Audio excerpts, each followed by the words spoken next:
매일 성경 묵상을 돕는 해설 가이드입니다. 안녕하세요. 묵상 코치입니다. 함께 읽고 나는 말씀은 시편 47편 1절에서 9절까지 말씀입니다. 이스라엘뿐 아니라 만민에게 지존하신 여호와를 찬양하라고 초청합니다. 온 땅의 왕이신 여호와께서 이스라엘을 사랑하셔서 만민을 복종하게 하시고 이스라엘에게 기업을 주신 것은 만민이 여호와를 알고 경외하며 섬기게 하기 위한 것입니다. 이로써 문나라가 아브라함의 하나님 백성이 되게 하시며 여호와는 높임을 받으실 것입니다. 먼저 1절에서 5절 읽겠습니다. 너희 만민들아 손바닥을 치고 즐거운 소리로 하나님께 외칠지어다. 존귀하신 여호와는 두려우시고 온 땅의 큰 왕이 되심이로다.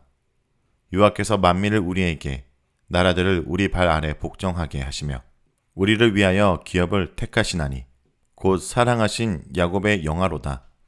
하나님께서 즐거운 함성 중에 올라가시며 여호와께서 나팔 중에 올라가시도다. 1절에서 4절 내용은 이스라엘에게 승리와 기업을 주신 여호와를 찬양하는 내용입니다. 시인은 만민을 불러 하나님께 손뼉을 치며 즐겁게 환호하라고 합니다. 대체로 손뼉을 치며 즐겁게 환호하는 것은 왕께 드리는 행동입니다. 유다왕 요아스가 왕으로 등극할 때 백성들이 박수를 치며 만세를 부릅니다. 시편 98편 6절 그리고 8절에서는 왕이신 여호와 앞에 큰 물을 박수하며 산악은 즐겁게 노래하라 라고 명합니다. 1절에서 만민에 대한 찬양의 초청이 나오고 2절과 4절에서는 찬양의 이유가 나옵니다.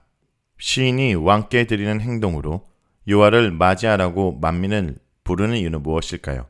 손뼉을 치며 여호와를 찬양하라고 하는 이유는 여호와는 지존하시고 온 땅의 큰 왕이시며 경외를 받으셔야 될 분이기 때문입니다. 여호와는 지극히 높으신 분이며 두려움을 일으키시는 분입니다.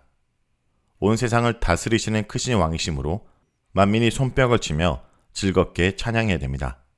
3절에서 4절은 지극히 높으시고 온 세상을 다스리시는 크신 왕 여호와께서 어떤 일을 하셨는지를 보여줍니다. 놀랍게도 여호와께서는 이스라엘에게 승리를 주시고 이방 나라들을 완전히 정복하여 복종하게 하셨습니다. 그리고 이스라엘을 위하여 가나안 땅을 기업으로 선택하셨습니다. 이 내용은 여호수아의 지도 아래 가나안 땅을 정복하기 시작하여 다윗 시대의 약속의 땅을 다 얻은 완전한 정복에 이르기까지 이스라엘이 가나안 땅을 정복한 역사를 가리킵니다. 말하자면 이스라엘이 가나안 땅을 정복하여 그들의 소유로 삼게 하신 것은 여호와의 통치의 특별한 예시라고 할 수 있습니다. 여호와께서 이스라엘에게 승리를 주시고 가나안 땅을 택하여 주심은 온 땅의 왕이신 여호와의 주권적인 역사입니다. 이것이 왕이신 여호와의 통치를 드러내는 가장 중요한 사건입니다. 그리고 온 땅에 크신 여호와께서 이스라엘에게 승리와 기업을 주신 것은 이스라엘을 사랑하기 때문입니다.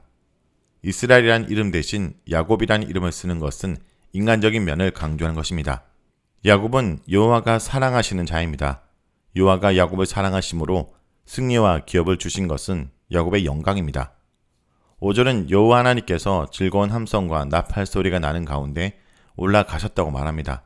개역개정 성경은 마치 현장에서 올라가심을 보는 것처럼 표현했지만 히브리 원문에서는 완료 시제이므로 과거 시제인 올라가셨다로 표현할 수 있습니다.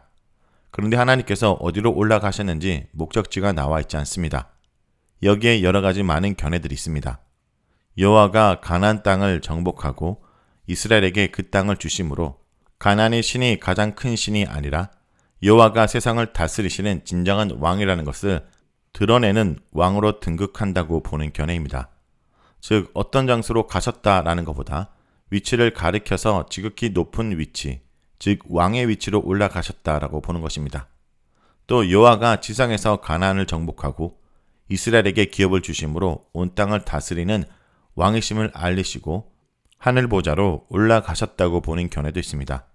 또 다른 견해는 다윗과 백성들이 법궤를 메고 예루살렘으로 올라왔던 사건을 돌아보는 것으로 이해하는 것입니다.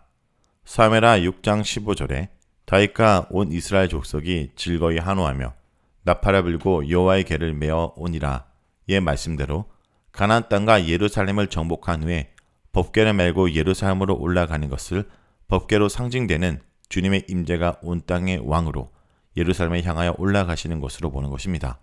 여호와께서 실제로 여러 기적적인 사건을 통해 온 땅을 다스리시는 왕이심을 알리시는 것은 곧 역사에서 많이 보았습니다.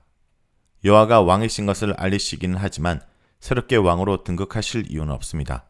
물론 이스라엘 백성에게 여호와가 온 땅의 왕이신 것을 지속적으로 상기시키기 위해 예배 가운데 여호와가 왕이심을 새롭게 선포하는 것은 필요합니다. 하지만 여호와가 왕으로 새롭게 등극하실 필요는 없습니다. 따라서 여호와가 왕의 위치로 올라가셨다라고 보기는 어렵습니다. 또한 하나님이 지상의 정복 사역을 마치시고 하늘 고초로 가셨다는 것은 시적 상상이나 시적 이미지 차원으로 가능하다고 말할 수 있습니다. 명확하지는 않지만 법궤를 메고 예루살렘으로 올라가는 것에 대해 온 땅의 왕이신 여호와께서 예루살렘으로 올라가시는 것을 찬양하는 것으로 보는 것이 무난합니다. 5절은 여호와 시대의 원칙적인 정복에서 시작하여 다윗 시대의 완전한 정복이 이루어진 후 법궤가 하나님의 지상 통치의 중심이 되는 예루살렘을 향해 올라간 것을 돌아보며 이것을 여호와가 온 땅을 다스리시는 왕으로서 승리 행진을 하신 것이요 온 이스라엘 백성이 한호한 것을 서술하는 것으로 볼 수 있습니다. 다음은 6절에서 9절 읽겠습니다. 찬송하라 하나님을 찬송하라 찬송하라 우리 왕을 찬송하라.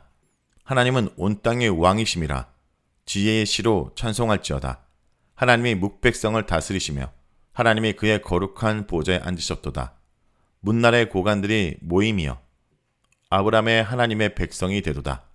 세상의 모든 방패는 하나님의 것임이여 그는 높임을 받으시로다. 6절과 9절은 온 땅의 왕이신 여호와를 찬양하는 내용입니다. 1절에서처럼 6절과 7절에 다시 찬송하라 라는 초청이 나옵니다. 여기에서 초청의 대상이 나오진 않지만 1절과 동일하게 만민을 초청하는 것이라고 볼 수 있습니다. 대상이 나오지 않는 대신에 찬송하라는 부름이 6절에 4번, 7절에 1번, 총 5번 반복됩니다. 하나님을 찬송하라고 강조합니다. 하나님은 우리의 왕, 곧 이스라엘 왕이시며 온 땅의 왕이시기 때문입니다. 7절도 처음에는 찬양의 이유를 말해줍니다. 찬양의 이유 뒤에 다시 한번 찬양의 초청이 나오는데 지혜의 시로 찬송하라고 합니다. 지혜의 시는 뛰어난 솜씨로 정성스럽게 지어진 아름다운 노래라고 할 수 있습니다. 뛰어난 솜씨로 정성스럽게 지은 시는 온 땅의 왕으로 다스리시는 하나님을 깊이 묵상하며 그의 크고 지극히 높으심을 찬양하는 노래라고 할 수 있을 것입니다. 8절은 7절에 온 땅의 왕이심을 더 구체적으로 설명하고 있습니다. 하나님께서 묵백성을 다스리시며 그의 거룩한 보좌에 앉으셨습니다. 보좌는 하나님의 통치에 대한 은유로서 하나님이 거룩하심으로 묵백성을 다스리는 것입니다. 하나님의 거룩하신 통치의 기결은 문나라의 왕들과 통치자들이 모여 아브라함의 하나님의 백성이 되는 것입니다. 왕과 통치자들은 백성들의 대표이므로 여기에 모든 백성들이 포함됩니다. 하나님께서 땅의 모든 족속이 너로 말미암아 복을 얻을 것이라고 아브라함에게 하신 약속이 이루어진 것입니다. 야곱을 사랑하셔서 야곱에게 주었던 영광이 이스라엘에게 한정된 것이 아니라 이방 백성에게도 열려 있는 것입니다. 모든 통치자들은 다 하나님께 속하여 하나님의 백성이 되어 복종할 것이요 하나님은 높임을 받을 것입니다. 자, 여기까지가 시편 47편 1절에서 9절까지 말씀입니다. 오늘 말씀을 통해 우리는 무엇을 묵상하고 적용해야 될까요? 지극히 높으시며 온 땅을 다스리시는 참된 왕이십니다. 하나님은 크고 두려운 분으로 거룩한 보좌에 앉으셔서 이스라엘뿐 아니라 묵백성을 다스리십니다. 또한 그들을 하나님 백성으로 삼으셔서 이스라엘 백성과 함께 하나님을 온 땅의 왕으로 찬양하게 하실 것입니다. 이 구원 계획은 예수 그리스도를 통해서 이미 시작되었고 마침내 완성될 것입니다. 나는 하나님만을 왕으로 고백할 뿐 아니라 실제 삶에서 왕으로 모시고 살아가는지 돌아보기 원합니다. 또한 왕이신 하나님을 전함으로써 하나님의 구원의 역사에 참여하고 있는지 자신을 돌아보는 하루가 되길 간절히 기도드립니다.